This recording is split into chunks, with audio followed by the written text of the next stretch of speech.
débat national. Bonjour, chers compatriotes congolais, c'est Ricky Mongbondo depuis Cape Town. Donc voilà, naye na sujet oyo ekozala objet ya débat na biso. En tout cas, c'est le premier sujet ya année ya mbula ya sika 2026. En tout cas, na souhaité na bino nyonso pour commencer d'abord tous mes meilleurs vœux de bonheur et de prospérité. J'espère que notre Seigneur va vous donner une bonne santé et que année oyo ya sika ekozala na beaucoup makambo ya malamu ekoya na ba vie na bino. Donc voilà, lelo vraiment tokozala na débat mais nous allons quand même essayer ya koloba makambo oyo tozali ko souhaiter pour na mboka na biso. Vous personnellement, qu'est-ce que vous souhaitez à la RDC na mbula oyo ya sika na 2026? Eloko nini oyo bolingi ya malamu ekoka kosalama na mboka na biso na 2026? Et comme vous êtes aussi analyste et avis politique na kati ya RDC, comment voyez-vous la RDC en 2026? Est-ce que la RDC de 2026 va être mieux que la RDC à 2025 ou bien RDC à 2026 et cause à la pire que RDC à 2025 en ce qui concerne même territoire Nabiso Oyo Ezali occupé? Est-ce que vous pensez qu'en 2026 la RDC va pouvoir récupérer territoire Oye à perdre qui n'a pas année Oyo et les kaki, ou la RDC risque de perdre encore plus de territoires? Est-ce que la situation est fonctionnaire et puis il y a Congolais en général? Est-ce que vous voyez que ECO s'améliorer en 2026 ou bien ECO s'empirer? Est-ce que les Congolais vont commencer à bien vivre en 2026 ou bien vous voyez que les choses vont s'empirer? Donc voilà, mutu na mutu azana eloko oye azali komona par rapport na oyo to salaki na 2026, parce que vous devez toujours savoir que makambu oyo to zwaka ba résultat ezalaka makambu oyo to préparaki avant, makambu oyo to lonaki yango wana to komona ba fruit nango to koka ko keir yango. Selon vous, makamni ya malamu oyo biso to salaki pour que na 2026 na mbula oyo ya sika tokoka kozwa ba fruit yango? Est-ce que to salaki makambu ya malamu ou bien to salaki makambu ya mabe? Parce que on ne récolte que ce que on a semé. Donc voilà, moi, eloko otokolobela lelo ezali yangona. En tout cas, si vous êtes membre du groupe WhatsApp Débat National, vous pouvez réagir directement dans les groupes. Mais si vous nous écoutez sur d'autres groupes WhatsApp ou sur d'autres plateformes, vous pouvez nous envoyer vos audios et même vos vidéos au plus 27 62 072 0611. Comme nous nécessitons de le dire, Débat National a été créé pour réunir un groupe de Congolais conscients, des Congolais qui aiment leur pays, des Congolais qui sont des patriotes, des Congolais qui ne sont pas des fanatiques des hommes politiques, mais des Congolais qui regardent les leaders dans les yeux et leur demandent des comptes. Donc voilà, si vous écoutez l'énoncé de ce débat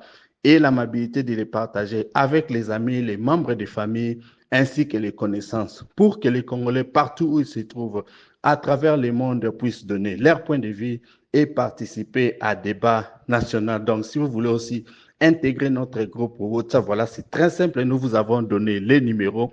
Contactez-nous, nous allons vous placer et vous allez commencer à réagir de l'intérieur. Encore, merci beaucoup et bonne fête à tout le monde. Bonjour, chers membres du débat national. Bonjour, Guy, et bonne fête à tous. Voilà pour le sujet d'aujourd'hui. Moi, je dirais que les choses en 2026 pour la RDC, je crois que rien ne changera si il n'y a pas la volonté. Parce que le ciel qui était bleu en 2025 est toujours bleu et le soleil ne sera jamais vert.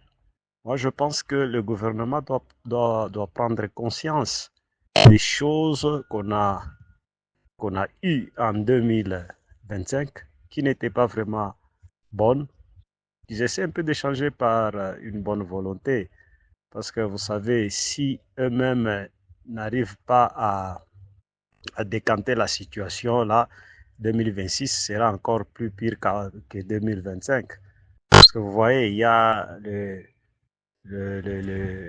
militaire, le major, qui a parlé des gens qui soutiennent La rébellion là de Mombondo, ce Mombondo là-bas, ce sont les membres, les gens qui sont autour du président. C'est déjà un problème.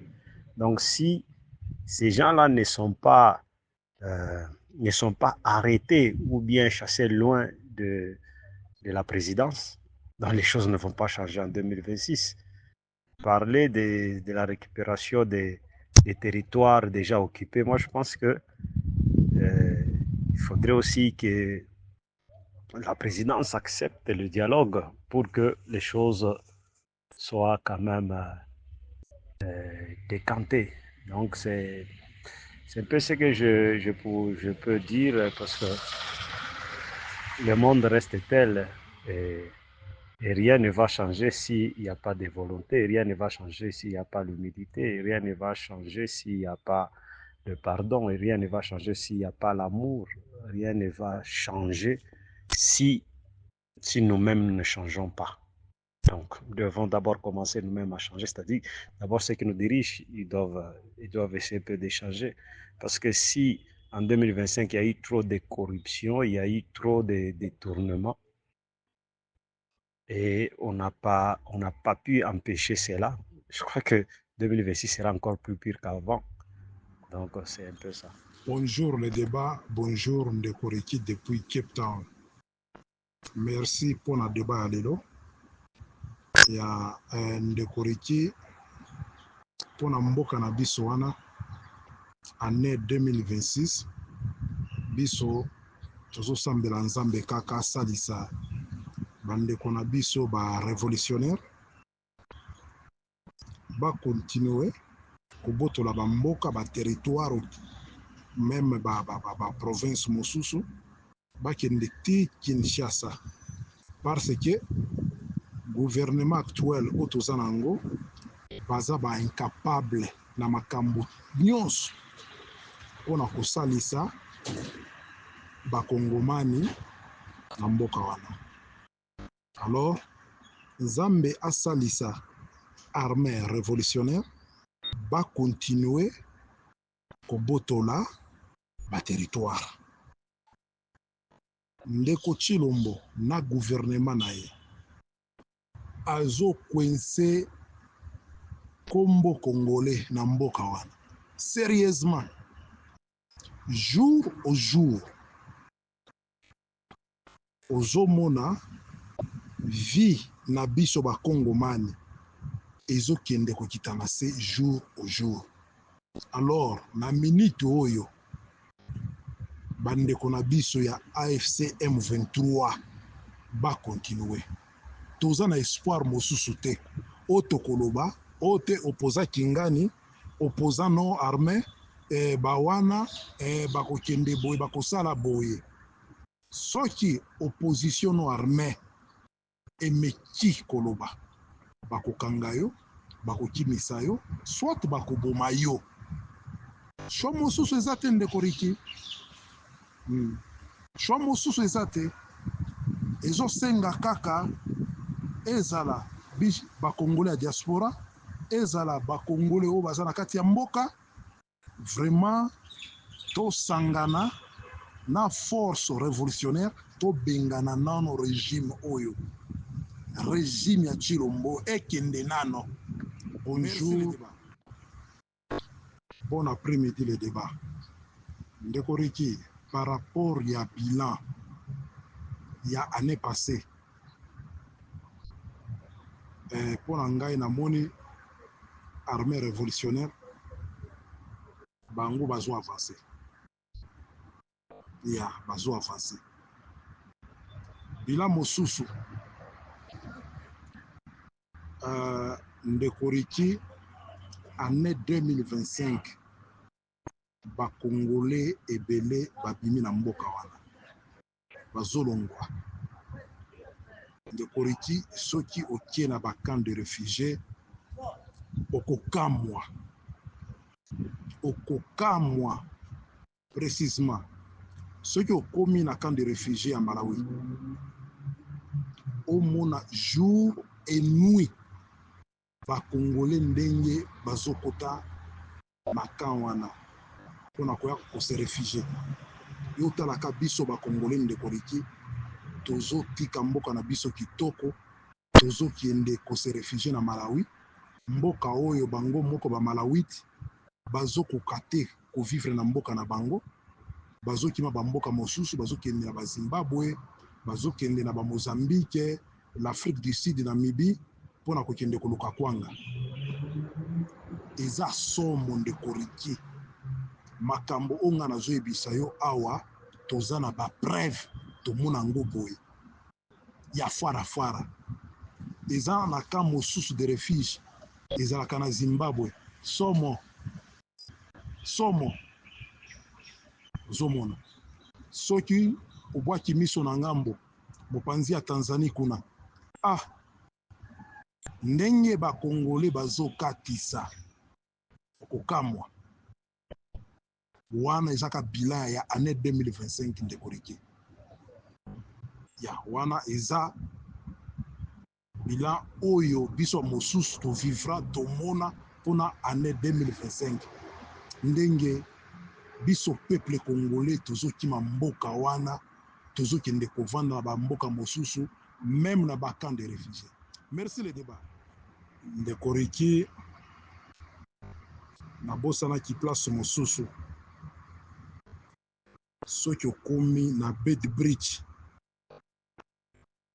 frontière oyo ezalaka Zimbabwe South Africa koloba au fin du monde barefugie baza nango ebele place wana siko otala quantité ya biso peuple congolais ndenge totondi place wana ndeko Riki okoloba mboka na biso eza nini bon ata oza na mwa lisungi olingi osunga bandeko na biso okopesa nani okoboya kopesa nani okosunga nani ozotala kaka boye na ma ya miso kobima yo na Bedbridge ote biso toza awa tozela jour oyo mafeze kofongola po tozwa mukanda bino bandeko na biso bozoleka biso kaka boye bosunga biso koyoka soni te même 5 rand otali kaka boye olobi souffra tosala nzambe nini po to mérite pasi ya qualité oyo bamama mosusu na babebe na bana otali kaka boye ndeko Riki okolela nazoyebisa bino bandeko na nga deba nazo bokolela kaka on a Bedbridge mosika te. Bonjour monsieur Riki, bonjour. Bon, toza na ya koloba mingi te parce que nous sommes fatigués. Le nécessaire est que nous demandons à notre coordonnateur, nous demandons à M. Corneille Nanga de nous rejoindre rapidement dans toutes les provinces parce qu'on est fatigué. On ne peut pas parler beaucoup. Nous demandons seulement ça. Bonne année, ndeko Riki. Bonne année. Nzambe a pesa yo mayele, abakisa mayele, a benir yo na libota na yo mobimba. Na mosala ozo sala pona Congolais bazala conscient na makambo eza koleka na mboka, bazala conscient na makambo ezoleka pe na mokili mobimba, baza na conscience po ya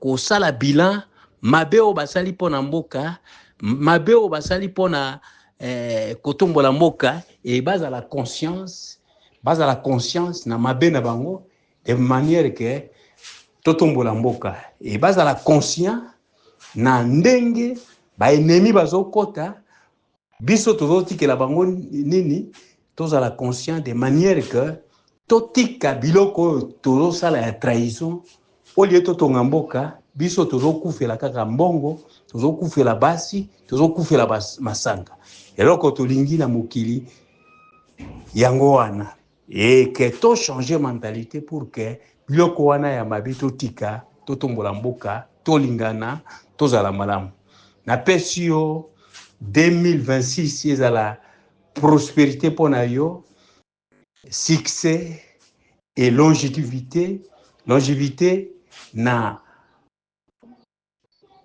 bamakambo nyonso kosala na vie ya bana na vie ya yo moko na ya vie ya mwasi libota mobimba na bandeko bazaba bipai na bipai succès bonheur et longévité na tomboli yo en tout cas kala mingi te tozokota 2026 en tout cas courage bon pona makambo oyo uti koloba ya général Ekenge bon ngai nazomona eloko moko te loba peut-être na déontologie ya armée mais aza pe mutu te aza pe papa aza na mwasi aza na bana aza pe congolais mais eloko alobi ngai nazomona eloko ekoki ko choquer ndenge olobi ki choquer bambassade banini non mais soki ekolo moko ezali esala ba stratégie na ye pona politique na ye ya ko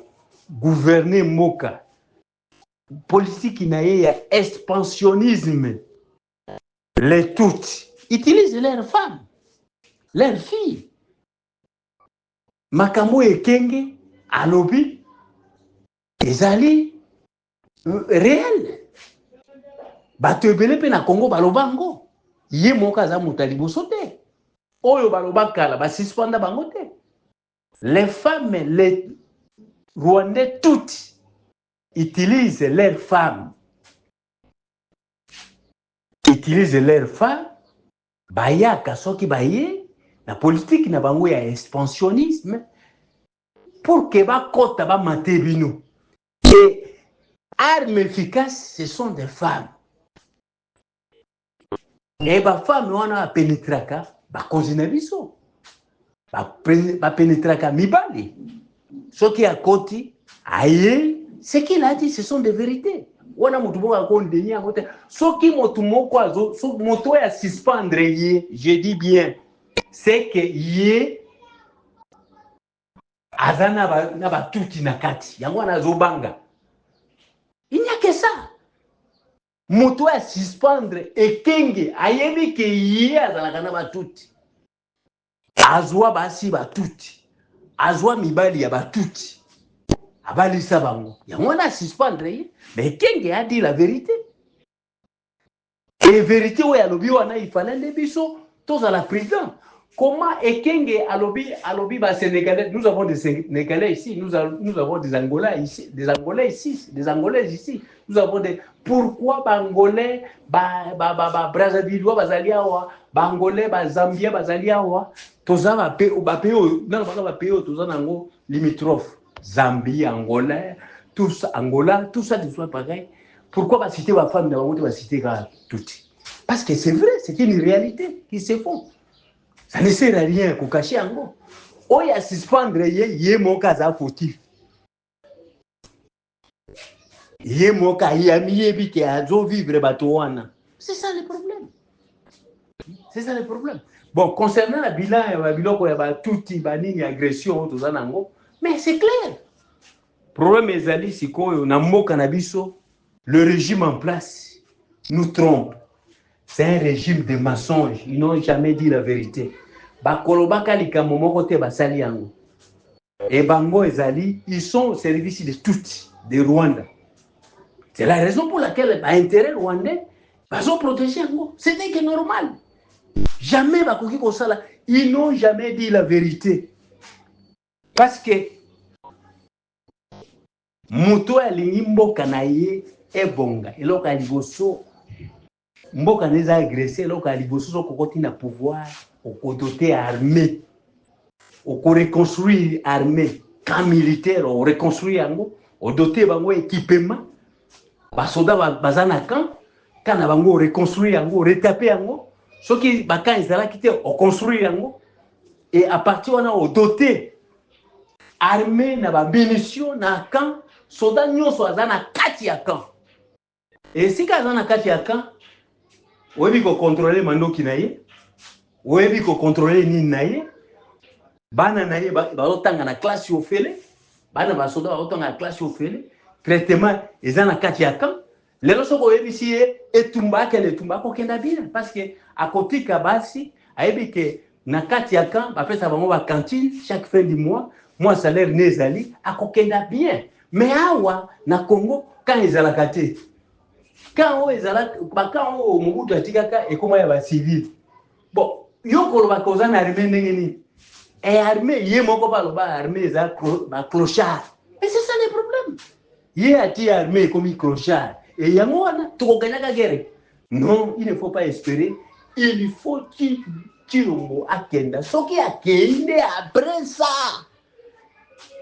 moto ya koya et moto ya koya wana ifazala un homme courageux neti ba petit oyo ya ba Burkina Faso wana nde kozala bien mais soki ezaka bato entourage na bango wana eloko moko kozala te il est vrai que le Rwanda ba infiltra biso tout na présidence bayali na ba secteur nyonso commerce tout bazosomaka bandako awa soki omoni bandako ekomi na ba 1 million bani ce sont les groupes rwandais bakomi na bambongo ebele bazosoma ndako batala te en complicité avec les Indiens les Libanais tout ça de soi c'est une réalité.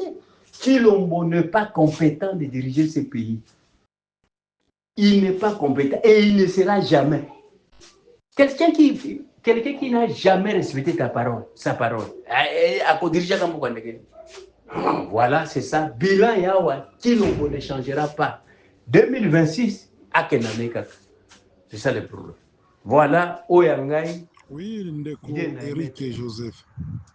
Ya eza pasi Ndeko. Biso tokutaki bandeko na biso mosusu. Na camp de réfugiés penza balobi biso totekaki lopango na biso ya Uvira ba mosusu balobi totekaki lopango na biso ya Bukavu bake kotonga ndako na camp de réfugiés bien clôturé bazoloba nini te biso na mboka na biso kimia ezalaka te kaka bitumba alors biso to préféré to vanda na biso na camp de réfugiés à Malawi to vanda kimia na biso na ba famille na biso ata soki voyage à poto et monanité mais awa to vanda na biso yotala na camp de réfugiés bakomisa camp de réfugiés wana nete pays mosusu moni bato bakomi kosala baactivité te même banka Western Union elanda baréfugie place wana mpona nini bato baye kose retrouve na mboka na biso kimia eza te akende kovanda ata na mboka moko boye me mboka wana eza na kimia moto azala à l'aise bamosusu bazosala babilanga na bango ozomona bana bazotanga baklasse omoni kaka bato baza à l'aise na ndenge na bango bamosusu bafungoli baalimentation bamosusu boye na boye nyonso wana eza nini mboka na biso eza na kimia te ozomona soki otali bien ndeko Eric José depuis Chilombo akota na pouvoir tondimi na biso ba peuple congolais tolinga ko voyager kolongwa mboka wana mais depuis Chilombo akota na mboka wana biso ba congolais tolongwe na ndenge ya kusakana te mboka wana tobimi na ndenge ya kusakana te parce que vie oyo biso peuple congolais tozo vivre na mboka na biso wana eza nini vie ya bato te eza vie ya bato te ozomona oui tondimi guerre eza na Congo mobimba te mais soki omoni ndenge biso peuple congolais ndenge tozolongwa nga nazolobela mpona kaka o te place oyo guerre ezali te congolais ya province nyonso bisika nyonso kokende okuta congolais. Bisika nyonso kokende. Yo tala kaka congolais azokende kovanda na mboka net Djibouti. Ata bino moko. Eza pasi, hein? Eza pasi. Ya solo ezosala pasi parce que vie oyo tozoko vivre lelo ezosala pasi vraiment. Ba politicien baza à l'aise te, ba population nyonso ya Congo mobimba baza à l'aise te, bazolela partout. Tribalisme eleki, misala eza te, njala eleki, donc na façon ya kosala eza vraiment makasi. Moto na mboka na ye azokima mboka na ye kokende pa ya bato mais ezosala pasi vraiment. Eza bien te, il faut que ba politicien nyonso bafanda basolola baluka makambo ya kolongola pays oyo parce que ezokende mabe, baluka eloko moko ya kosala na mboka oyo. Sinon tokosuka mabe, tokokufa biso nyonso baza na Congo awa, tokokufa mabe. Crise eleki mabe na mabe dans toutes les provinces, mais c'est ça, il faut que ba politicien ba opposant nyonso ba fanda place moko ba solola baluka façon ya kosala parce que eza bien te mokili mobimba bazotala biso bazoseka biso pays ya minere mais lelo vraiment donc. Bonjour, monsieur l'administrateur. Bonne année. Ok, toujours ici Léo. Tosengi kaka. Zambia sunga débat national na biso ekende liboso. Groupe oyo depuis bandi eza na succès. Façon ozo kamba groupe vraiment coup de chapeau. Par rapport au sujet du jour, M. Ricky, parce que avant d'abord de parler que non, 2026, on aura quelque chose de bien. Mais on regarde le fruit, c'est zéro.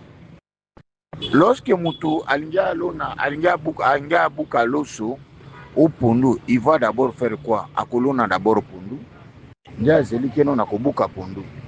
Lorsque Moutou alinga lona Masango, aingia buka Masango ebele, il faut alona nano Masango nde abuka Masango ebele. Si lorsque mutu alingia boko la bambisi to taba to ba meme, il faut premièrement d'abord abanda koboko la yango pour que eya kopesa. Donc c'est ça le problème. Maintenant biso tozota la politique ya mboka na biso. Dictature,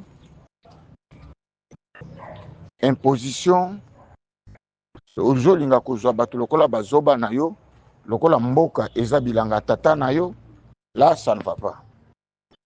Ba mondo ba moment tokomi ba biloko wana esesu na nzela te. Donc le Congo de demain eza se basé na bato oyo mito ezosala eno bato mito ezosala te nde bato bazo consulter Congo ya lobby. Bon. D'ailleurs, si le gouvernement azo continuer kosala bavanti na yo ozolanda discours ya nanga ya lelo, soki gouvernement azo continuer kosala bavanti na ye, il risquera de perdre tout.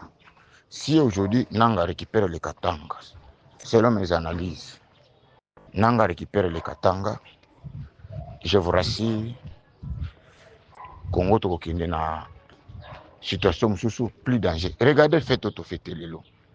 Depuis je suis à Kinshasa en 1997 lelo, on n'a jamais fêté année lokola oyo te. Même à biloko bana babeta yango pop eza te. Bato ba fêter na ba condition moko satanique. La condition meilleure était.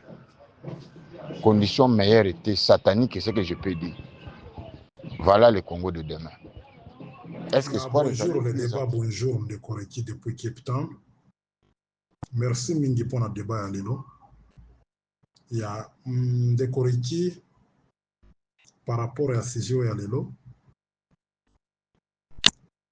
Ceux qui tozaka na chilombo na mutu ya mboka eloko moko te ko changer pour la année 2026 eloko moko te.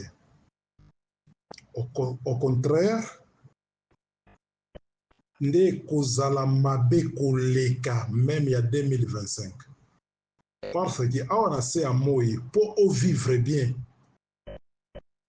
biso ba être humain, il faut mingi otala passé na yo ezalaki ndenge nini à partir à passé nde kopesa yo mayele yako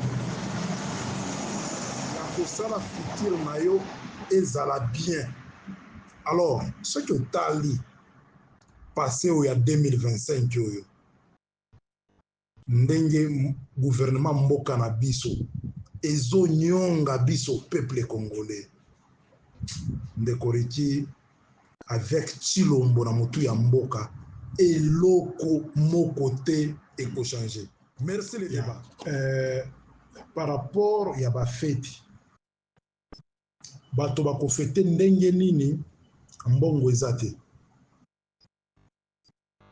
bango moko bato ai depes tala ndenge bazolela na ba réseaux sociaux bazosala kutu ba vidéo ya soni te kutu ote asalaki nde audio te vidéo penza bazolela bango moko bakolo régime actuel bazolela balobi ke mbongo eza te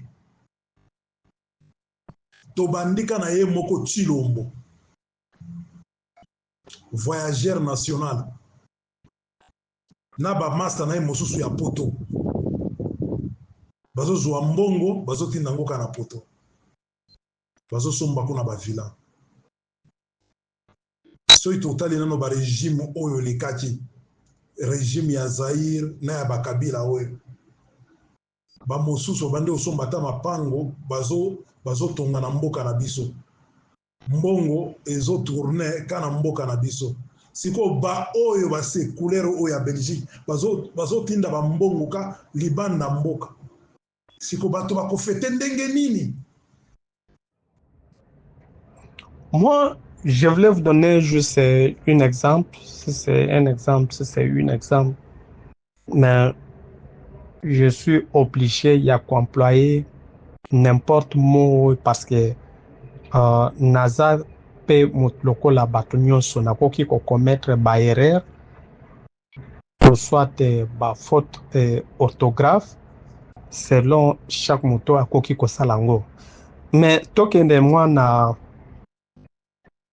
na kati ya débat boyebi ta wana Laurent Désiré Kabila kotaki na ba afdel na ye wana na mouvement na ye wana oyo ezalaki mix na ba Rwandais na ba Congolais ememaki pays na biso na ba difficulté ebele ti na lelo eloko wana ezo contribuer na ba malero lelo pays na biso pe biso ba Congolais tozo sibir à travers eloko wana Laurent Désiré Kabila asalaki yango napesaki exemple que les hommes passent et les institutions restent bat basi baleki parce que so botali na mitan otoza Laurent Désiré Kabila za lisusu président de la République te aza Félix Tshisekedi mais malheur wana Laurent Désiré Kabila ya kaki nango ezo continuer pour na ko faire souffrir mboka na biso yango ata wana Corneille Nangaa zo sala makambo wana azo sala un jour Corneille Nangaa koleka na ye mais pays na biso nde kozala victime na bato wana bakozala na moment wana bakozala victime. En tout cas, peuple congolais, il faut tout fongola miso. À chaque moment, na lobaka, à chaque moment. Si na lobite na komaka, na lobaka, na salaka par tous les moyens pour na convaincre le peuple congolais. Il faut qu'on se réveille. Il faut qu'on se réveille. Mbongeza iloko pamba. tala ba mai mukeba so eza nani so nani wana azokende korejoindre ba M23 mpona nini, avec quel objectif, avec quel souci?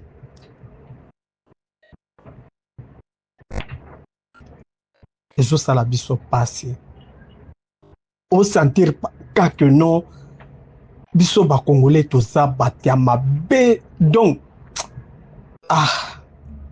bon en tant que le lanceur d'alerte moto aza na expérience ya communication soit ya ba information eza remarque moko to remarqué na epai ya biso bakongolais depuis entrée ya AFDEL ti lelo atoza.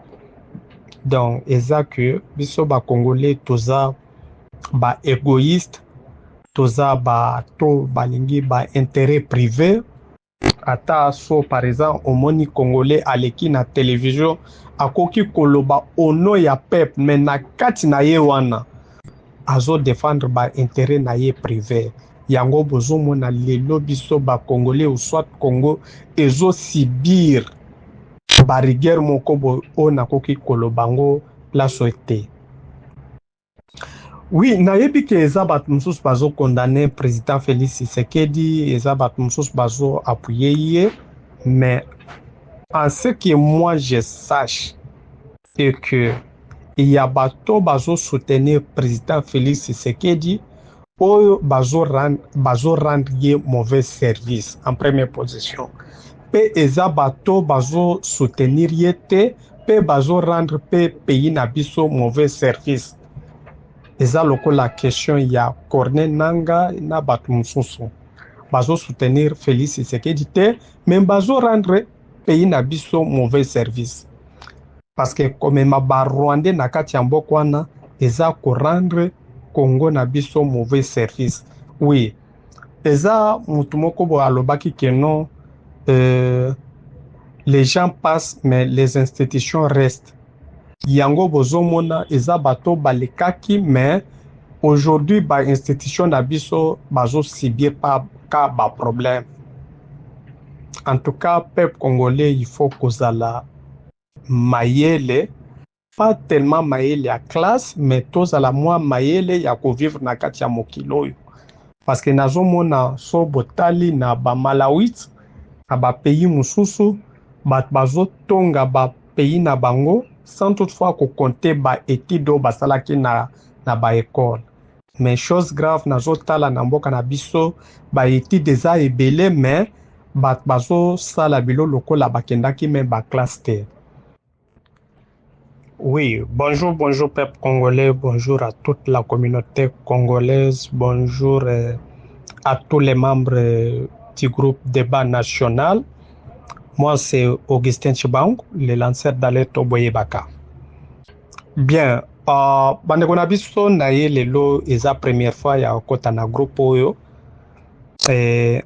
Boyebi so na koti na groupe ou soit na rejoindre initiative moko boiza peut-être eloko moko boiza organisé pona kolobela likambo ya mboka na biso.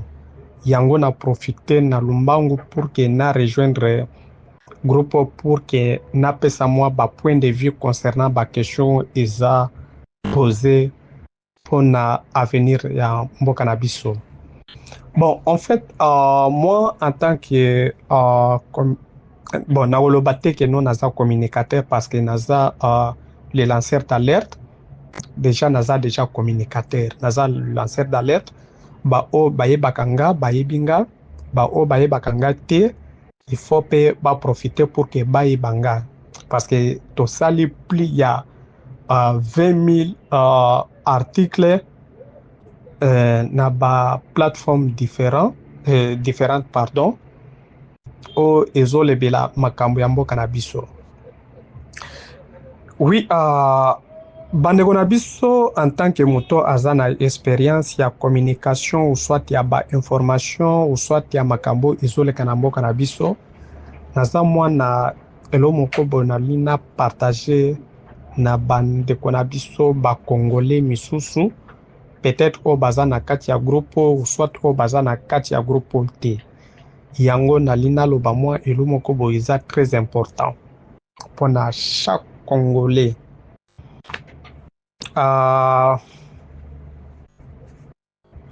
Oui, peuple congolais bolimisanga naza vraiment émotionné pour la journée ya lelo. Naza tellement émotionné et malgré naza émotionné te mais nakoki kozanga te contribution pour na avenir ya mboka nanga parce que eza elo moko boye nasala kango chaque jour sans toutefois même avoir un rand ou soit $10 pour na servir mais tout ça la kango pour na intérêt ya chaque Congolais et pour na avenir ya Congolais nyonso. Oui, peuple congolais problème eza nini eza que biso ba Congolais toza bati ya mabe en première position et nalingaki que débat o ezala mingi se focaliser na mentalité congolaise par rapport pour na koloba pour na Congo parce que Congo bato bazo sala que non Congo ezala façon ezaka biso ba Congolais yango ba question ezalaki ezala poser na mentalité ya biso ba Congolais. En tant que le lanceur d'alerte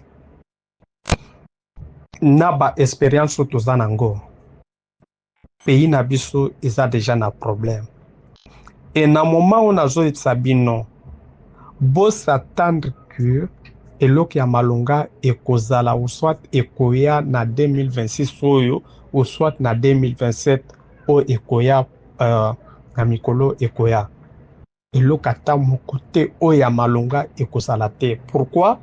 Parce que eza la plupart ya ba Congolais jusque là bazo s'attendre que so boke na Kigali na Rwanda bosengi kuna ke no tozala président ou soit ba président na kati ya pays na biso il faut bokotisa ba Rwandais ebele ba mema ba désordre biloko ya ndenge wana eza ba Congolais ya ndenge wana bazo exister mais mpo na nga bazo mikosa bazo tia nde Congo na kati ya libulu mpo na avenir ya pays na biso. Bon, toloba te pays na biso pays eza elo mosusu mais mentalité ya peuple congolais eza elo mosusu toloba nani avenir ya mentalité ou soit ya peuple congolais nga mpo na nga nazomona mentalité ya peuple congolais na avenir ekozala tellement misère. Pourquoi nazoloba eloko wana c'est parce que nazomona na niveau ya makanisi ya peuple congolais ou soit ya un homme congolais eza makanisi te ya moto aza besoin na changement parce que eza bilo moko boye oyo tosalaka que non mpo na yo ozomona ke non eza mpo na kochange vie mais au contraire nde ekobebisa vie par rapport na ndenge wana yo ozokanisela yango yango nazoloba ke non vie ya Congolais nazomona 2 ans 3 ans ekozalaka plus que misère. Et na kati ya débat on nazo profiter pour na koyebisa chaque Congolais que non bandeko na biso totika ba esprit ya kokanisa ou soit ya ba intérêt personnel. Oui, je pense au koki koleka na télévision au fingi Tshisekedi, au fingi Joseph Kabila, au lobby. Mais consciemment, est-ce que oza sirkie makambwana ozoloba eza pona ko avancer mboka na biso ou bien ozo salango pour que ba pesa au moins quelque chose et puis au survivre na ba je ne sais pas so ba défi wana ozo likela eza question yango à chaque moment nalobaka biso bakongolais nde toza à la base ya badésordre oyo ezoleka na kati ya mboka na biso. Bonjour, bon après-midi le débat. Bonjour ndeko Augustin Chibango. Ya nauti kolanda baaudio naona bokebe.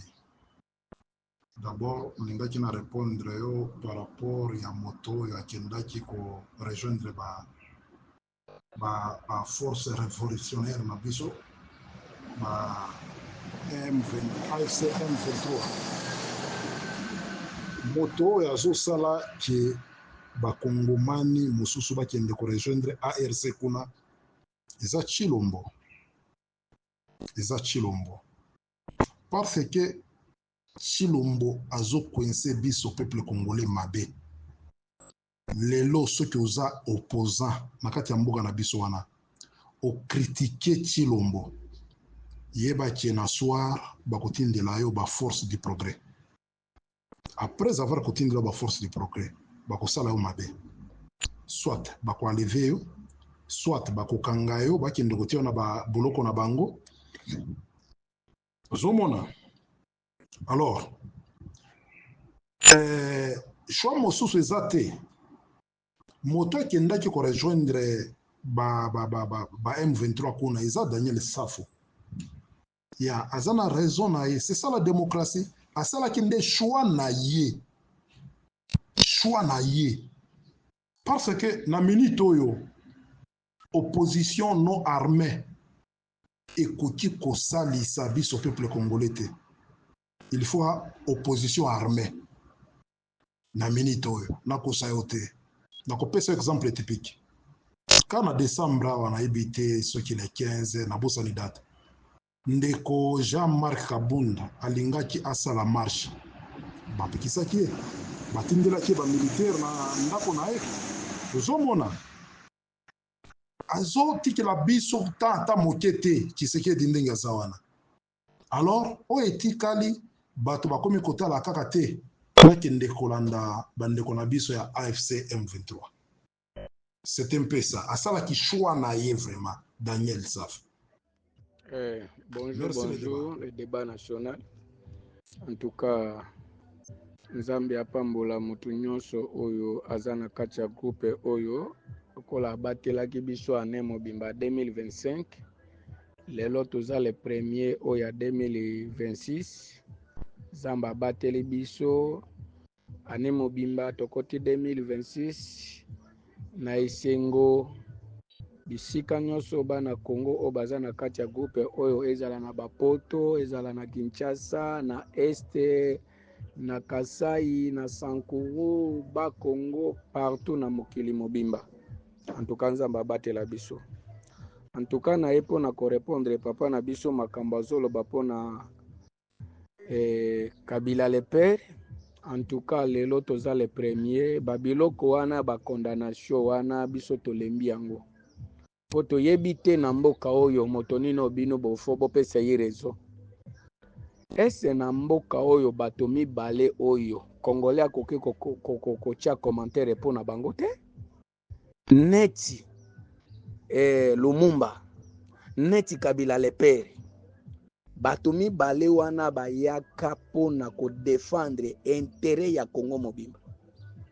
Me batu oyo batraizaka bango ezaka kaka biso moko ba Congolais lokola tondimanaka te tolingaka te mutu oyo aza na vision oyo aza na likanisi ya kotonga mboka ifo batrahir ye ifo baluka baboma ye nde eloko wana bomonaka Lumumba ntango azalaka na vision na ye batu nyonso bamoni ke non mutu oyo soki totiki ye lelo lobi ekoya kozala lokumu na ye ekoya kokoma boye boye ke ye mutu asali boye kaka ba Congolais nde bato babomisaka Lumumba.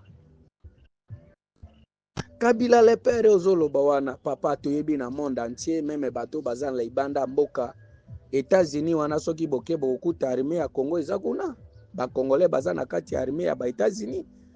Soko ke na Angola ngana zalaka na Angola na monaka combien ba Congolais batetela baluba o bazana armée ya Angola.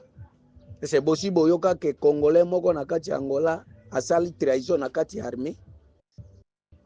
kaka na Congo awa meme na Rwanda o bino bolobaka Rwanda wana. Bonjour le débat, bonjour. Papa, soki ozana ya koloba te ofanda kimia oza communicateur wa ndenge nini? Oza communicateur wa ndenge nini? Bato bazoloka changement mais bino bozo continuer na soutenir gouvernement. Est-ce que boza sérieux? Est-ce que boza sérieux? Rwanda o bino bochaka makelele wana. Soki vraiment tokote na Rwanda wana basali recensement bakotikala kokuta ata congolais moko te na kati ya armée ya Rwanda. Basali me bino boyaka kaka kwankize lelo nano tokobenga miere président na kati ya mboka oyo. Nga nayebi ke Kabila le père wana naza congolais mais naza membre ya famille ya Kabila le père te mais naza congolais mais nayebi pe na mona yango na vivre yango pouvoir ya Kabila le père na mboka oyo. Mutu oyo alingaka changer mentalité ya ba congolais to ememaki mboka na bosemo na intérêt ya ba congolais c'est ye mutu wana. Bino boyaka kolinga kwa kokosa biso na ba groupe awo on dirait neti bino nde boyebaka histoire ya Congo, on dirait neti bino nde bozotangisa bato politique on dirait neti bino nde boyebi histoire ya Congo koleka bato nyonso. Tosi tolembi bino lokola bozalaka na makanisi ya bien bolinga bino nde boyebi Congo, bino nde fo botonga mboka. Mais moto apekisi bino azati, moto akale bino azati. Boko chela kabatu kaka makelela tongo midi poko oya salaki boy. Mais lelo na naza ko empêcher bino ke no po bosala o esengeli ko sala. Nani bande konangai botika Congo basutenaka Congo na munoko te. Basutenaka Congo na réseaux sociaux te. Tozana posa ya komona ba réalité sur le terrain. Congolais aza lisusu bazoba te ba réseaux sociaux ke bozoba kabiso bokosaka bino oyo abomaka mboka yenda kendaka kosinye boy mais soki moninga abebisaka yo yaka bongisa même na ba États-Unis wana ba Donald Trump bazwaka pouvoir batikaka me bango wana lisusu bazongi pona kotia makolo na mesa te mais bazongi po be akosala musala même oyo akoya na sima Donald Trump akoya kosala kaka musala. Même après 20 ans, oya kozwa pouvoir na États-Unis, to na France, to na Belgique, akosala kaka musala. Bino bozo ambriye biso makasi. Pardon. Papa, bozana expérience te. Botika biloba loba. Bozo loba mingi trop mais kosala rien. Il faut boloba. Et en plus bozo sala. Mais vous êtes en train toujours de parloter n'importe quoi, mais vous ne changez rien. Vous continuez avec le tribalisme, vous continuez avec des arrestations arbitraires, mais vous disiez que vous êtes des sages. Vous êtes des sages de quelle façon d'abord? Monsieur, pour vous donc, si vous ne citez pas les noms de Kabila dans vos bouches là, vous vous sentez très mal. Mais vous oubliez une chose, Vous oubliez une chose, shie tutaendelea kumsoutenir tena, ushizoele kuna ni kutai ule Laurent Desire unatafuta kuamvute pale, unashike ule Laurent Desire ni mheshimiwa, ushimuzara hata siku moya. Njo ni Etienne wa Mulumba ni President Felix Tshisekedi ashafanyaka kitu kizuri kushinja ule nani ule nani Laurent Desire Kabila. Mwanzi kuletako bantu heshima. Muna tatu manjina mbairu mumabinywa me muna penda sa kusalir manjina abat. Bonjour le débat. Monsieur Augustin Chibangu, otushaki makambo ya Mzee Laurent Desire Kabila entre naye na Barwande ya AFDEL a partir ya eloko wana nde bibisaki makambo. Mais ozongisa nano makanisi sima. Ayaki na Barwande mais abengana Barwande na mboka wana. Azongisa bango. J'espère que oyebi très bien que babengana Barwande na mboka wana. Kabila le père Mzee na bomoi aza vivant na 1998 si je ne me trompe pas 98 99 tobengana ba Rwandais tozongisa bango tout na Rwanda kuna. Alors nini lisusu na Mzee Kabila? 1 2 DIRCAP ya M. Tshilombo na présidence kuna aza Rwandais. Bolobaka nini pona DIRCAP wana? Na minute oyo na régime en place DIRCAP aza soki Anthony Kinzo kuna olobi nini pona ye? Kaka Rwanda nde impozaki yeke Rwandeo azala na présidence ao azala DIRCAP na yo. Bomoni botika makambo na bino ba sentiment wana. Yango wana ezobebisa mboka na biso. Tribalisme, sentiment. Province d'origine ya M. Tshilombo na Mbujimai. Bato bazolela mai ti lelo. Ceux qui bato bazolela mai siko kura. Province d'origine na ye. Ok, exemple typique. Yebisangai. Mwenedi Mbujimai, 130 km. Est-ce que Tshilombo asi atia goudron na nini na balabala wana? Mbujimai Kabinda, 80 km. Est-ce que yeza na goudron? Ba million oyo Tshilombo azopie na mboka wana. Ezo kende wapi? À part kosomba ba villa na poto. Ezo kende wapi? Bon, Kabila abebisa. Kabila Joseph aye abebisi. Sikoyo ye aye. Mwana mboka. Obino moko bolobaka de père et de mère. Mais ye moko alobaka mama na yazala congolaise. Asala nini? Ola koyebisa biso ba kongomani ke biso toza bato mabe bona. Messieurs, loba très bien. Situation oyo ezoleka na mboka na biso eza Tshilombo na parti politique na bango ya IDPS. Nde bazo ba responsable. Bazo nyokola ba kongomani na ndenge ya kosakana te. Oyebi makambo lekaki na Kinshasa pona Cherubin Okende na Nyabomaki. Oyebi makambo lekaki na Kinshasa pona ndeko Frank Diongo. Akima Kinshasa pona nini? Na condition nini? Est-ce que okoki kozana na courage ya koyebisa biso lelo slogan ya IDPS oyo babande kotambola nango monde mobimba les peuples d'abord? Est-ce que okoki kozana na courage wana o répéter yango na groupe oyo ya biso ya Oui, bonjour la communauté, bonjour à tous les membres du groupe débat national. Nazongi mwa lisusu pona ko répondre un peu na message moko boyo na uti koyoka concernant ba intervention ya bat différentes contenu na ba audio na tindaki. En première position nazo senga na bande kona biso que il faut totika ba débat impersonnel, ba débat ya kotanga que non tel est bon, tel est mauvais, mais tokende na sens ya façon batunaki ba question yango. So par exemple na tangaki kombo ya Laurent Désiré Kabila eza par rapport ya elokwana esalamaki ti na niveau lelo toza yango na so continuer ko répéter que biso ba congolais eloko ya liboso ezoboma biso eza ba intérêt personnel.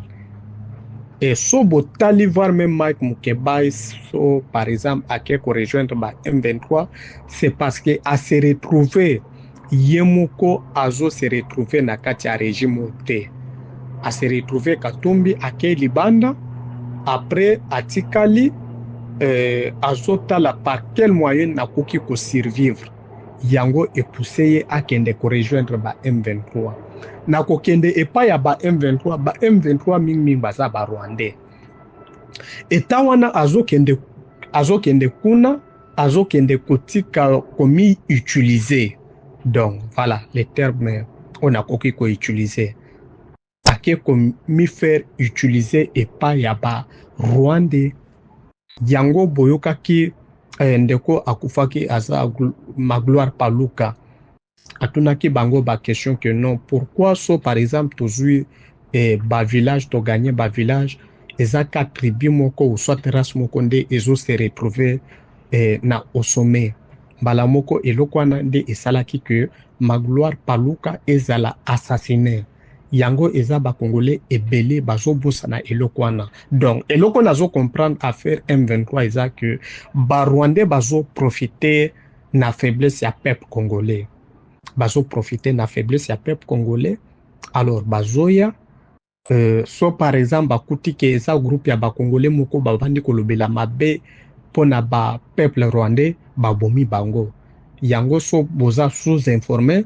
botuna bato baza na niveau ya este bakopesa bino badetail oyo nazoyebisa bino alors ntango wana bamoni ke non ok bakongolais bafongoli biso nzela ifo tokɔta na congo yango bomoni bazokɔta mais après so baregne nde bocomprendre quel est c'est quoi un rwandais au juste jusque là nan bocomprendre un rwandais te mais bocomprendre un rwandais après avoir que un rwandais akoregne na kati ya mboka wana yango nazoyebisa bino ke non totika badeba ya baindividuel tokende na badeba oyo ekoki kosauve mboka na biso parce que o bakozala victime eza Congo te eza biso bakongolais peut-être Congo ekotikala ou soit un jour Congo bakochange kombo mosusu mais biso bakongolais nde tokozala baperdant yango nazosenga bino botika badeba ya baindividu Félix Tshisekedi akoki koleka na ye mais bainstitution ekotikala kaka pour toujours nalobaki eloko wana dès le départ ya intervention nanga yango nazosenga bino bandeko so oyoki message nanga bien te essayer ya koyoka ngo lisusu pour que o comprendre eloko nini na bandi kolobango en tout cas merci beaucoup nazozelaka ba intervention na bino pour que to continuer na débat comme il faut merci beaucoup ndeko Augustin Chibangu.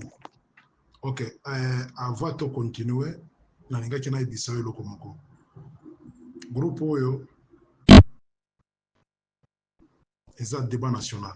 Toza awa pona ko discuter. Ya. Selon administrateur ya groupe oyo, ayebisa biso premier objectif toloba. Toyebana ta à partir ya Bingongo. Toloba, yango tozoloba. Alors, avant de continuer, ngana ngaki na tuna mutu na moko. Na bande kona biso yo ya AFC M23. Armée révolutionnaire congolais, ARC. Et c'est okoki kotangelanga de Rwandais ata Rwandais moko. Alors, ce que tangi bakombo na bango to continuer. Parce que Olobike eza barwandais. Mais nga na yebi corne nanga za congolais, Henri Maja za congolais. Bertrand Bisimwa za congolais. Alors tangelanga nano rwandais moko ou bien barwandais mibale. Na groupe ya AFC. Cher membre, bonjour. Vraiment, par rapport aux indices et aux indicateurs que nous avions dans le pays traverse vraiment les moments très, très, très difficiles, chaotiques.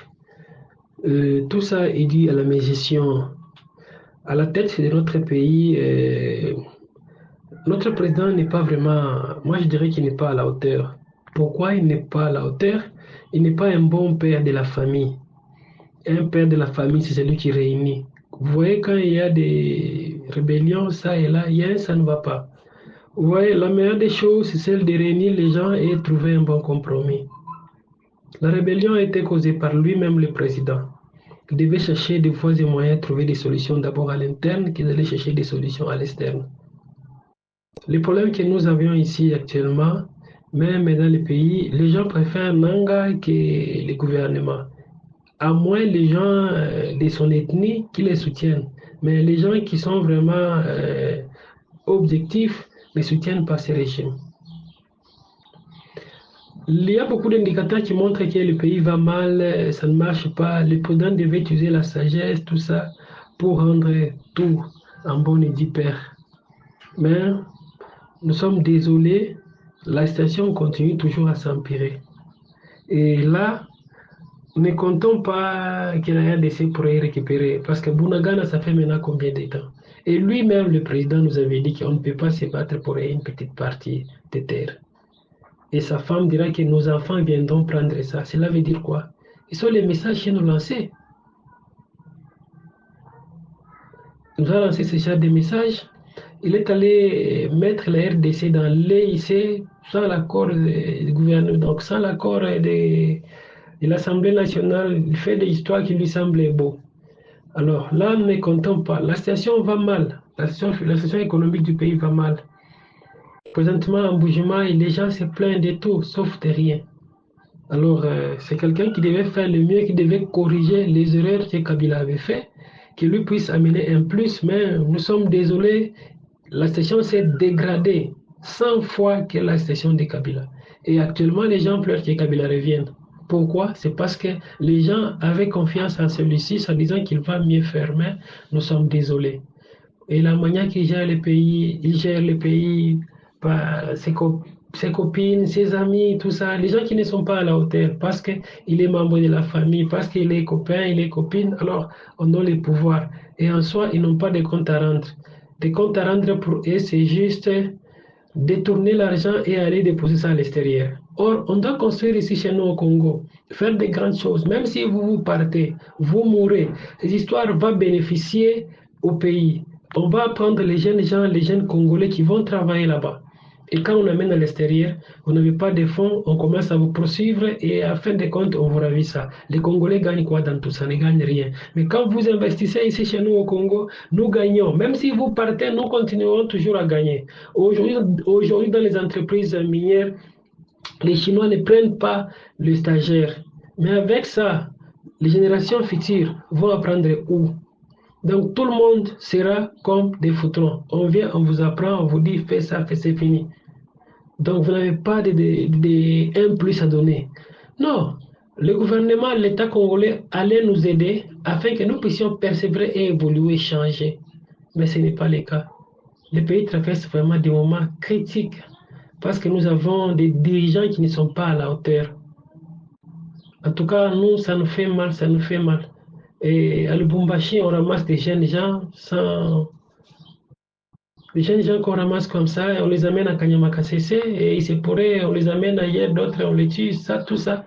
C'est pas normal, on ne doit pas prendre les gens par force, on doit appeler les gens par gré. Il veut, il part, il ne veut pas, il ne peut pas partir.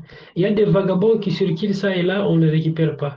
On récupère même des responsables, des étudiants, des parents, ça, on va arriver où avec ça? Nous avons beaucoup d'argent, mais la volonté n'y est pas dans les dirigeants. Il n'y a pas de volonté d'arranger ce pays.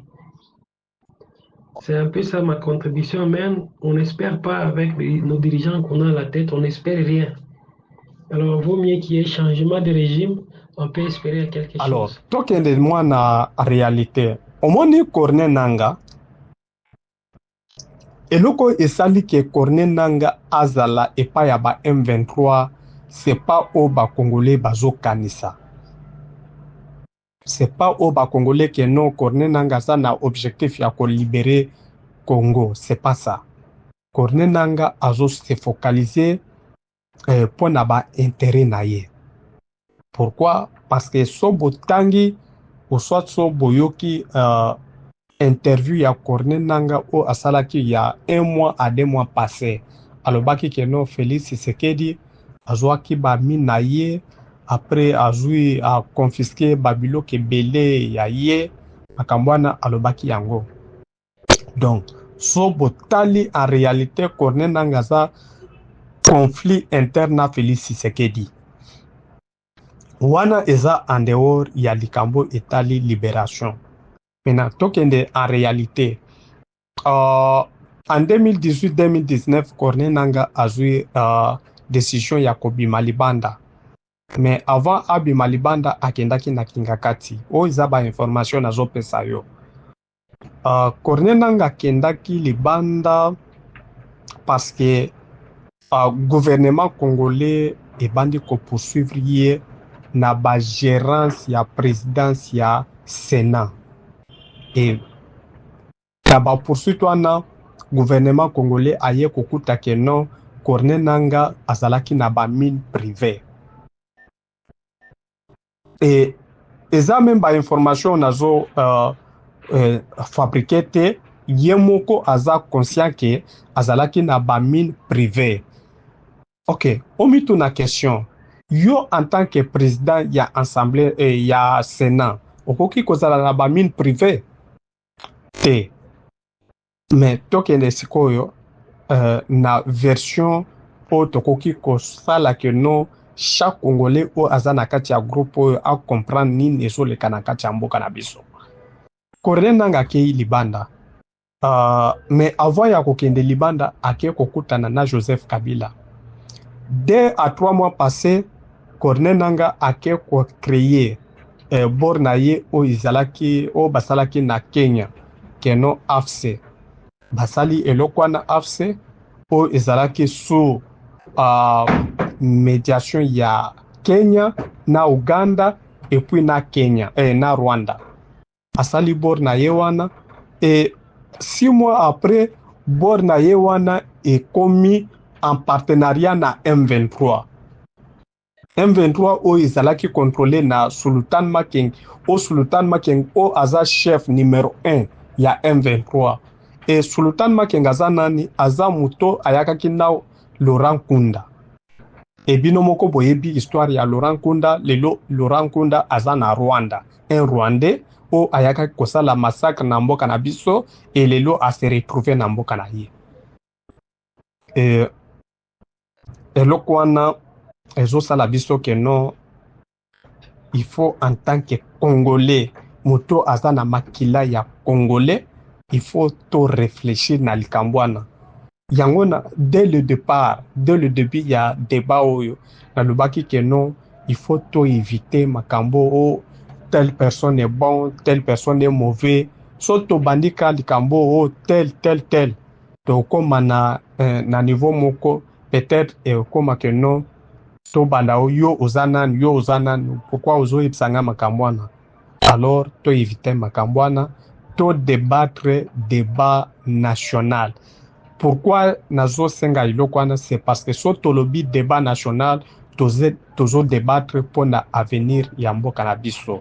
Yango so boyo kinga bien naza ou soit naza focaliser na débat ya intérêt ya Congo pe na intérêt ya peuple congolais. Alors bon comprendre totika ba débat ya ba individu. Question ya o natanga kombo ya moto aza pembeni ya nani ya Corneille Nangaa, c'est pas débat otokoki ko débattre, mais il faut to débattre débat moko boye o ekoki ko réveiller ou soit o ekoki ko tonga mboka na biso. En tout cas, merci beaucoup. Nazo Zela by intervention. Oui, en tout cas, merci beaucoup, monsieur Omari Numbi, concernant question na yo ou kopozenga.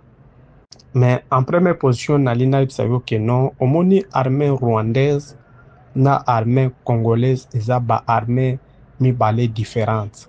So otali database ya armée congolaise eza public. Mais database ya armée rwandaise eza public te. Donc so olio comprendre makambo na lina ibsayo eza que donc nakoki kokende na bref pona ibsayo que non na Rwanda okoki kosala recherche ya n'importe quel général okuta ye na réseaux sociaux te, mais na Congo c'est possible okuta n'importe quel général pe na biographie na ye pe na makambo asalaka. Na Congo c'est possible, mais na Rwanda c'est pas possible. Pourquoi? Parce que database na bango eza caché. Bon, nakende moi na débat na yo, donc c'est-à-dire so na meki ko répondre réponse na yo na ko répondre yango que non, c'est difficile na tanga ba kombo ya bato baza pembeni ya Paul ya nani ya Corneille Nangaa, parce que baza bato bauti na armée rwandaise et armée rwandaise baza bato yo identité na bango ezalaka non publié na réseaux sociaux ou soit na database bokoyeba réalité ya armée rwandaise te. Mais na Congo c'est possible. Na Congo na koyebisa yo ke no tanga sala recherche ya général Mokobo okuta ye badites na ye eza publié na ba réseaux sociaux, mais c'est comme au Rwanda. Au Rwanda tout c'est caché. C'est là où il y a un peu difficile. Monsieur Chibangu, arrêtez d'être fanatique du régime. On en a marre avec ce régime de voleurs. Nous voulons qu'il y ait un changement. L'arrivée de Chilombo à la tête du pays, tous les Congolais étaient contents. Mais il a déçu la population congolaise. Chilombo ne gère pas les Kasaï. Chilombo gère le pays en entièreté.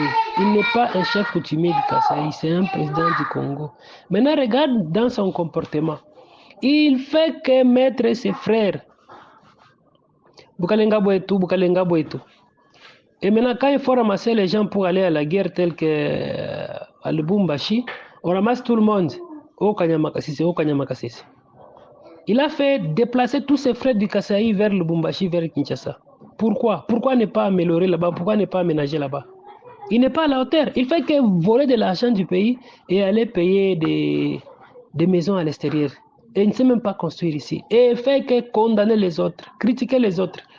Il est à la tête du pays. Il doit corriger les erreurs que Kabila avait fait. Mais lui, ce n'est pas le cas. Il a empiré la situation. Il nomme ses frères partout. C'est comme si le Congo appartenait toujours à son ethnie. Non.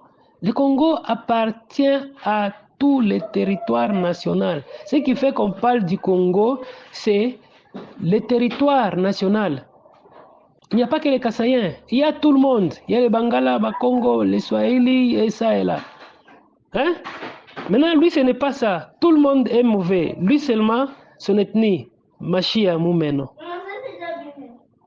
Et il arrive même à nommer les administrateurs du territoire, seulement ses frères. C'est comme si dans ce territoire-là, il n'existe pas les gens capables de faire ça.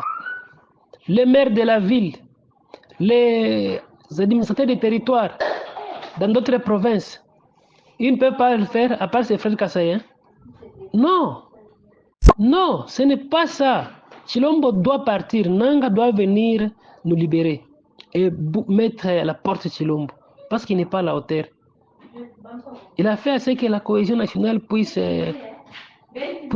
pourrir. Il n'y a plus de cohésion nationale à cause de sa mauvaise foi, de voir les choses toujours en mal, de penser que les Congo c'est les Kassaïens. Or, ce n'est pas ça.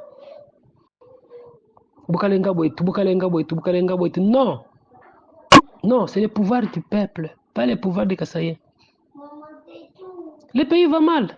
Chilombo doit partir. Ne nous parlez pas au Nanga Pakati Pakata. Nous vous disons à l'heure qu'il vaut mieux qu'un Rwandais puisse diriger le Congo que Chilombo. Il nous disait les étrangers, mais qui vit avec les étrangers? C'est lui qui vit avec les étrangers. Son dirkab, c'est un Rwandais. Il est allé chercher quoi au Rwanda là-bas? Carnet d'adresse avec son partenaire fiable qui est Kagame. Yona Oboya Kagame. Non, c'est un sérieux. Chilombo a détruit ce pays. Il a détruit ce pays. Il a détruit ce pays. Il doit partir.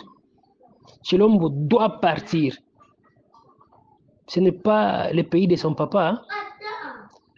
La RDC, ce n'est pas un bien de son papa. C'est un bien des Congolais. Il doit partir, on cherche une autre personne. Si vous n'avez pas de vision de devenir chef de l'État, ou bien vous voulez toujours être la queue de Chilombo, restez comme ça. Nous avons des visions, on peut les remplacer et faire mieux, plus que lui. Et ne parlez pas de sottises, hein, oh, mission, pakati, pakata. Non, il n'est pas à la hauteur, il a détruit ce pays. Il a instauré le tribalisme institutionnalisé. Partout, toujours les Kassaïens. Et partout, les voleurs, c'est toujours les Kassaïens. Mais où allons-nous avec ces pays? Non, soyons sérieux. Soyons sérieux. Si vous êtes proche à Chilombo, il faut les prodiguer des conseils. Il est allé donner la RDC pour 99 ans. On commence à exploiter nos minéraux. Nous, on va gagner quoi? On va gagner quoi dans tout ça? Lui prend l'argent, il va se payer des maisons ça et là. Non, mon cher, il faut aussi voir l'avenir des générations futures. Ne voyez pas parce qu'on te donne 1000 francs, 2000 francs, de commencer à chanter pour Chilombo qui est incompétent, qui n'est pas à la hauteur, qui est tribaliste. Non, arrêtons de dire ça. Arrêtons de dire ça.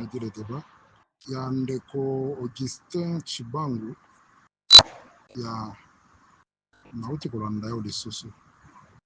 Omoni awa ezalaka noir sur blanc. Awa na débat national. Awa na zolo baki ezalaka noir sur blanc, c'est-à-dire que awa tutambolaka mingi na ba argument. Pesi ba argument. Armée oyo eza na Goma kuna ou bien na Bukavu. Eza armée rwandaise te. Eza ARC, armée révolutionnaire congolaise.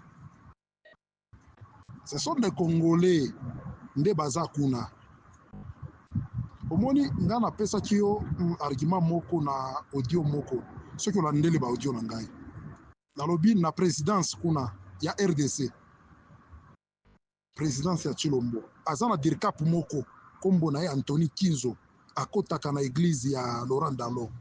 Balobi so ya za pasteur pe. Mais ya aza rwandaise, aza rwandais, origine rwandaise.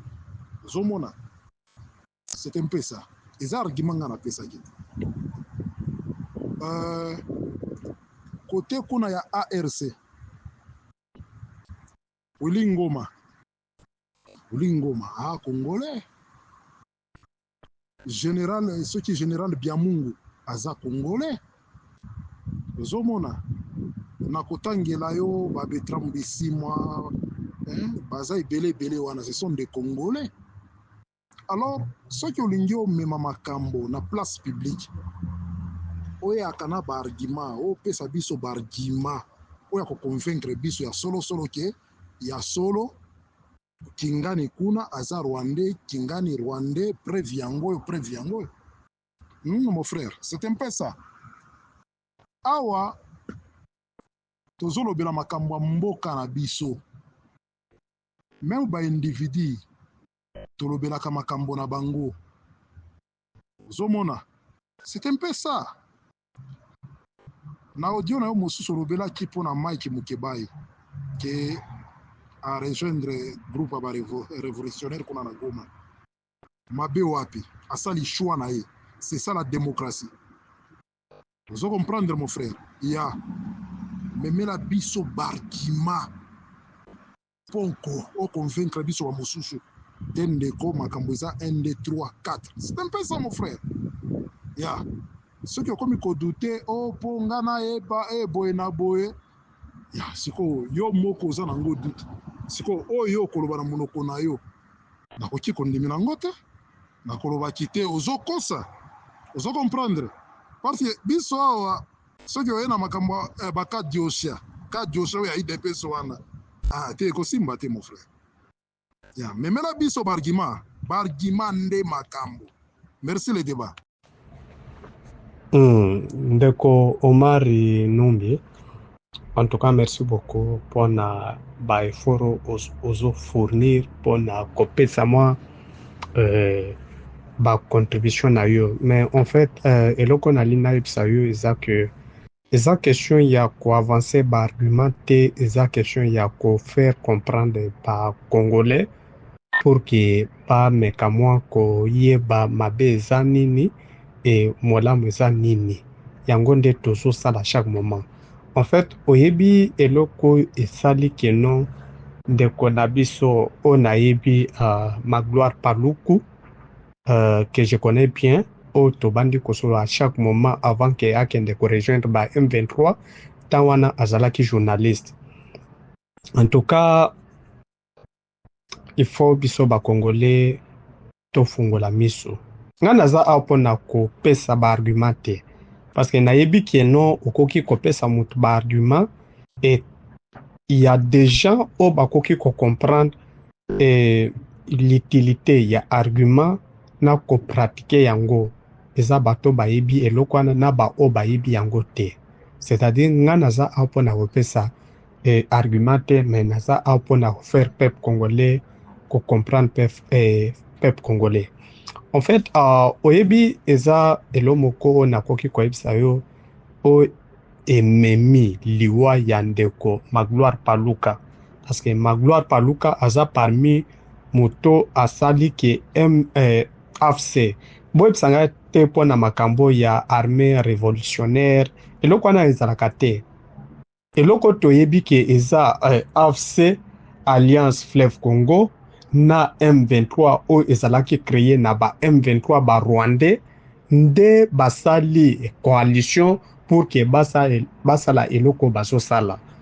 Donc oyo eza elomoko bo nazo faire comprendre yo. Donc eza question ya armée révolutionnaire na ndenge wana yo ozolobela yango te. Eza association ya ba Rwandais na association ya ba Congolais o association ya ba Congolais o eza kamba na ndeko ya nani Corneille Nangaa na association ya ba Rwandais o izo kamba na ndeko Sultan Makenga, y compris na wana ozoloba adjoint na ye wana so nani azana so na bosani so na se rappeler kombo na ye na koyebisa yo. Alors toti kaba distraction et o eza moment ya distraction te, o eza moment ya koloba Chilombo ou bien nani te. Tala ba pays mususu voire même Rwanda wana bomona Kagame azo travailler du jour au jour pona kotonga mboka na ye. Mais biso ba Congolais tozaka o Chilombo o Kabila na ye Kagame azo utiliser ye pona ko déstabiliser mboka na biso pour que ye abanda kozwa ba minéraux abanda kokende kotonga mboka na ye. Est-ce que bomona biloko wana eza donc bandeko na ngai il faut tofongola esprit na biso. Esprit na biso eza tellement ferme. Donc esprit na biso eza lokola eza lokola baati yango na bouteille et que ezo luka façon ya kobima me ezo bimaka te. Totika biloko wana. Uloba makambo ya armée révolutionnaire ndeko. Sans toutefois koyeba banano bazo composer armée wana révolutionnaire. Est-ce que M23 est créé sous Félix Tshisekedi? Peut-être na koki koloba AFC parce que AFC est affaire privée ya Corneille Nangaa o basalaki que no gouvernement congolais azwa ba bien au Corneille Nangaa bandi ko utiliser pour na intérêt ya peuple congolais. Ah vraiment non, toti kabilo kwana. Nga naza apo na opesa argument nanga te, mais naza apo na ko expliquer peuple congolais nini ezoleka na mboka na biso, nini pe tokoki kosala pour que mboka na biso ezala en paix. Oyebisanga makambo ya Félix Tshisekedi te, ou soit makambo ya Joseph Kabila te. Jango nalobaki dès le départ que non ba individu ba koleka mais ba institution ekotikala eza mo clair. Il faut comprendre yango. Ah vraiment merci mingi ndeko Chibangu ndeko Chibangu alobi masolo nyonso itambolaka na bargima comme preuve. Alors yo lobi ki okopesa bargima te. Alors to continuer ndenge nini? To continuer ndenge nini? Olobi ke nakoki kobenga bango te ARC, armée révolutionnaire te. Sikoyo nalobi moto liboso na mboka wana Kongo alobaki ke a partir ya Goma tokoki kotoucher Kigali wana eza ngai te. Eza Monsieur Chilombo eza ngai te. Yango na biso ngana wana kopesa bargima masolo même discussion etambola na bargima ya moto alobaki makambo wana eza ngai te.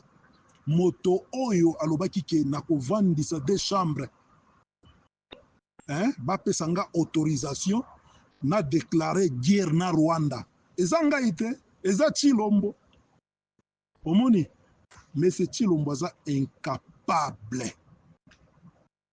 Mabe nyonso ezosalema na mboka wana soki oyebaka te oyeba eza Chilombo.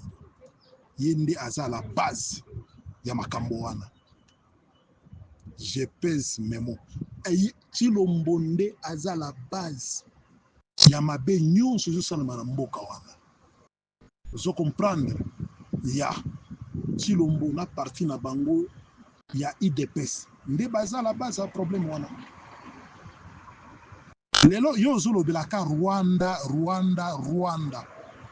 mais ba M23 mboka liboso oyo babotolaki territoire ya liboso ezalaki Bunagana.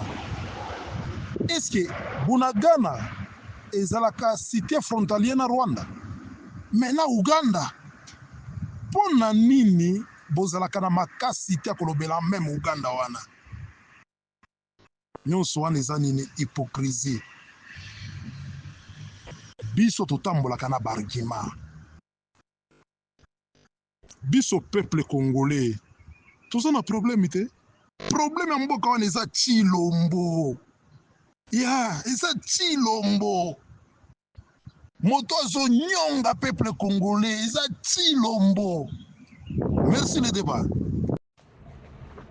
Ndeko Omari Numbi, en tout cas merci beaucoup pour na ba effort ozo fournir pour na kopesa moi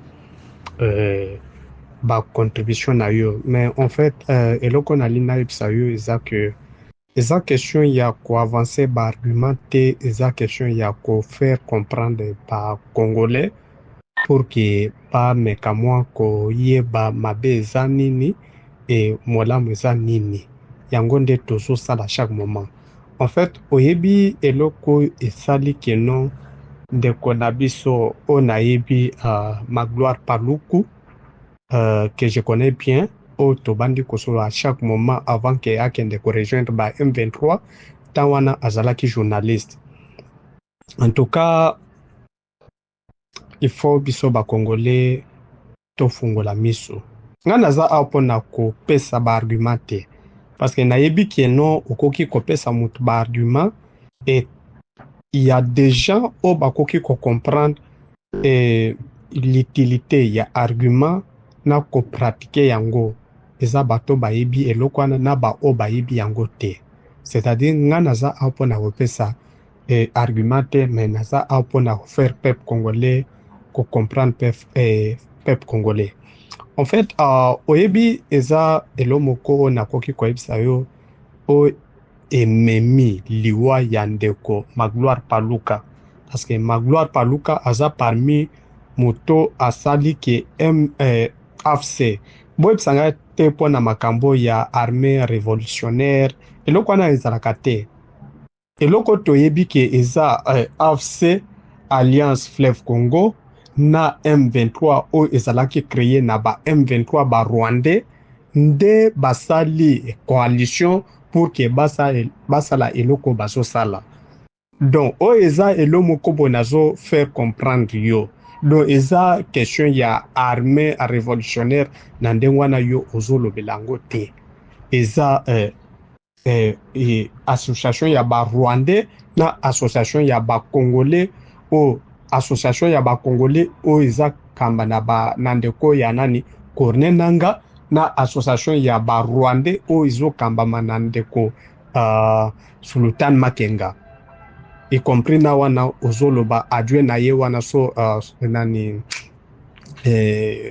azana so na bosani so na se rappeler kombo na ye na website yo. Alors toti kaba distraction et o eza moment ya distraction te, o eza moment ya koloba Tshilombo ou bien nani te. Tala ba pays mususu voire même Rwanda wana bomona Kagame azo travailler du jour au jour pona kotonga mboka na ye. Mais biso ba Congolais tozaka o Tshilombo o Kabila ye Kagame azo utiliser ye pona ko déstabiliser mboka na biso pour que ye abanda kozwa ba minéraux abanda kokende kotonga mboka na ye. Est-ce que bomona biloko wana eza donc bande konanga il faut tofongola esprit na biso. Esprit na biso eza tellement ferme. Donc esprit na biso eza lokola eza lokola baati yango na bouteille et que ezo luka façon ya kobima me ezo bimaka ate totika biloko wana oloba makambo ya armée ya révolutionnaire ndeko sans toutefois koyeba banano bazo composer armée wana a révolutionnaire. Est-ce que M23 est créé sous Félix Tshisekedi? Peut-être nakoki koloba AFC parce que AFC est affaire privée ya Corneille Nangaa o basalaki que no gouvernement congolais azwa ba bien au Corneille Nangaa bandi ko utiliser pour na intérêt ya peuple congolais. Ah vraiment non, toti kabilo kwana. Nga naza apo na opesa argument nanga te, mais naza apo na ko expliquer peuple congolais nini ezo le kanamboka na biso, nini pe tokoki kosala pour que mboka na biso ezala en paix. Oyebisanga makambo ya Félix Tshisekedi te, ou soit makambo ya Joseph Kabila te. Jango nalobaki dès le départ que non ba individu ba koleka mais ba institution ekotikala eza mo clair hein? Il faut comprendre yango ah vraiment ya, merci mingi ndeko Chibangu ndeko Chibangu alobi masolo nyonso itambolaka na bargima comme preuve alors yo lobi ki okopesa bargima te alors to continuer ndenge nini hein? To continuer ndenge nini olobi ke nakoki kobenga bango te ARC armée révolutionnaire te sikoyo nalobi moto liboso na mboka wana Kongo alobaki ke a partir ya Goma tokoki kotouche Kigali wana eza ngai te eza Monsieur Tshilombo eza ngai te yango na yebiso ngana wana kopesa bargima masolo même discussion etambola na bargima ya moto alobaki makambo wana eza ngai te moto oyo alobaki ke nakovandisa deux chambres bapesa nga autorisation na déclarer guerre na Rwanda eza ngai te eza Tshilombo omoni mais c'est Tshilombo aza incapable mabe nyonso ezosalema na mboka wana soki oyebaka te oyeba eza Tshilombo ye nde aza la base ya makambo wana je pèse mes mots Tshilombo nde aza la base ya mabe nyonso ezosalema na mboka wana ozo comprendre ya Tshilombo na parti na bango ya IDPS nde baza la base ya problème wana lelo yo ozolobelaka Rwanda mais ba M23 mboka liboso oyo babotolaki territoire ya liboso ezalaki Bunagana. Est-ce que Bunagana ezalaka cité frontalier na Rwanda mais na Uganda pona nini bozalaka na makasi te kolobela même Uganda wana nyonso wana eza nini hypocrisie biso totambolaka na bargima biso peuple congolais toza na problème te problème ya mboka wana eza Tshilombo ya eza Tshilombo moto azonyonga peuple congolais eza Tshilombo. En tout cas, chers membres du débat national, chers compatriotes congolais, tout soit qui va audio ébélé, donc débat nabiso ezali ko continuer. Veuillez nous suivre demain pour la suite. Il y a débat vraiment zalaki makasi. Donc voilà, Tozali ko Tchelabino, deuxième partie. Donc si vous êtes là toujours sur YouTube, vous allez voir la deuxième partie demain.